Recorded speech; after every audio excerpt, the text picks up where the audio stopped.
शेर से भी भिड़ जाती है और अपने बच्चे के जीवन की रक्षा करती है।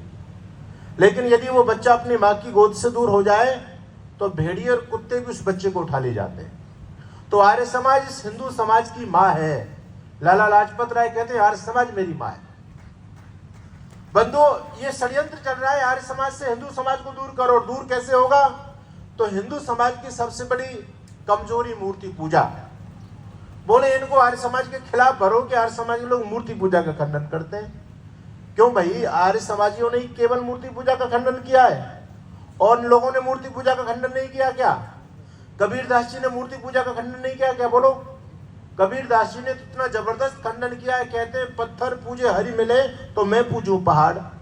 इससे बड़ा मूर्ति पूजा पर और क्या व्यंग हो सकता है, और क्या खंडन हो सकता है? लेकिन कोई ये नहीं कहता कि कबीरदास जी ने मूर्ति पूजा का खंडन किया, दादू जी ने मूर्ति पूजा का खंडन किया, गुरु नानक देव ने मूर्ति पूजा का खंडन किया। जो पत्थर को माने देवा उसकी व्यर्थ गई सब सेवा। कोई नहीं कहता कि गुरु नानक देव ने मूर्ति पूजा का खंडन किया, शंकराचार्य जी ने मूर्ति पूजा का खंडन किया। और तो और स्वामी विवेकानंद वैसे तो भले ही काली की उपासना करते रहे जीवन भर, लेकिन स्वामी विवेकानंद ने अपने लिटरेचर में स्पष्ट लिखा कि मूर्ति पूजा करना बाल बुद्धि के लोगों का काम है, यानी बाल बुद्धि का काम है। तो हर महापुरुष ने मूर्ति पूजा का खंडन किया। कहीं पर भी मूर्ति पूजा का विनियोग, एक भी प्रमाण आपको शास्त्रों में प्राप्त नहीं हो सकता कि मूर्ति पूजा करनी चाहिए। और आप जानते हैं दुनिया का सबसे बड़ा शास्त्रार्थ हुआ काशी नगरी के अंदर। एक तरफ अकेले ऋषि दयानंद सरस्वती और दूसरी तरफ पौराणिक पाखंड को मानने वाले लगभग उप पंडित मिलाकर के 350 लोग प्रतिपक्ष में बैठे हुए थे ऋषि दयानंद के। लेकिन इतने सारे लोग मिलकर के वेद से एक प्रमाण नहीं दिखा पाए जिसमें वेद में लिखा हो कि मूर्ति पूजा करनी चाहिए। अभी संबित पात्रा, सुधांशु त्रिवेदी जो भाजपा के बहुत यशस्वी प्रवक्ता हैं और वो राज्यसभा के सांसद भी हैं, इस बात को वो टेलीविजन पर स्वीकार कर रहे थे चैनल पर बैठ करके कि हम सनातनी लोग कण कण में ईश्वर को मानने वाले लोग हैं, सर्वत्र हम ईश्वर को मानते हैं। और इस बात को लेकर के शास्त्रार्थ हुआ महर्षि दयानंद और अन्य सभी सनातन के विद्वानों का। तो उसमें कोई भी व्यक्ति एक प्रमाण स्वामी दयानंद के सामने नहीं दे पाया कि परमात्मा एक देशी है, यानी मूर्ति में रहता है। कोई प्रमाण नहीं दे पाया। उस शास्त्रार्थ में ऋषि दयानंद की विजय हुई।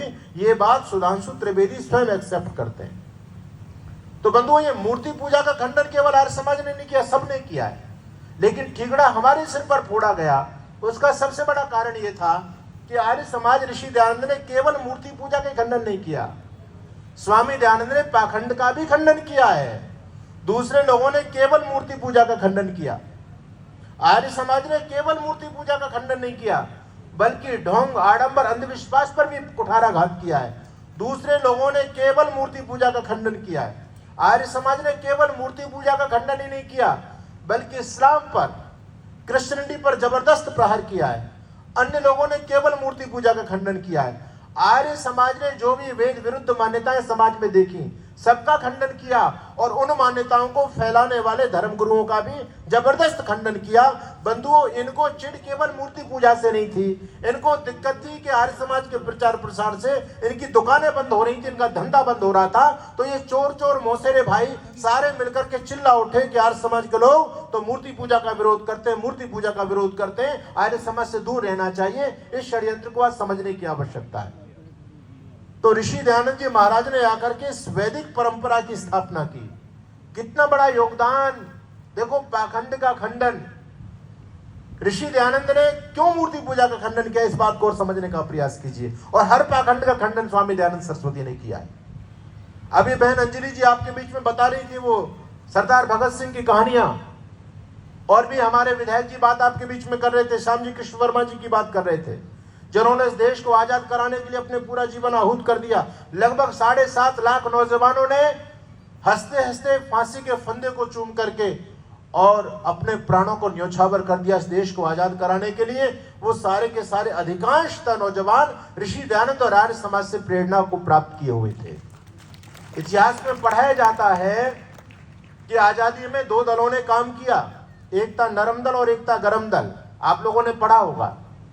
और बंधुओं, मैं आपको बताना चाहता हूं, किसी भी क्रांतिकारी के जीवन वृत्त को आप उठा लीजिए, केवल सरदार भगत सिंह की बात नहीं है, केवल रामप्रसाद बिस्मिल की बात नहीं है, केवल चंद्रशेखर आजाद की बात नहीं है।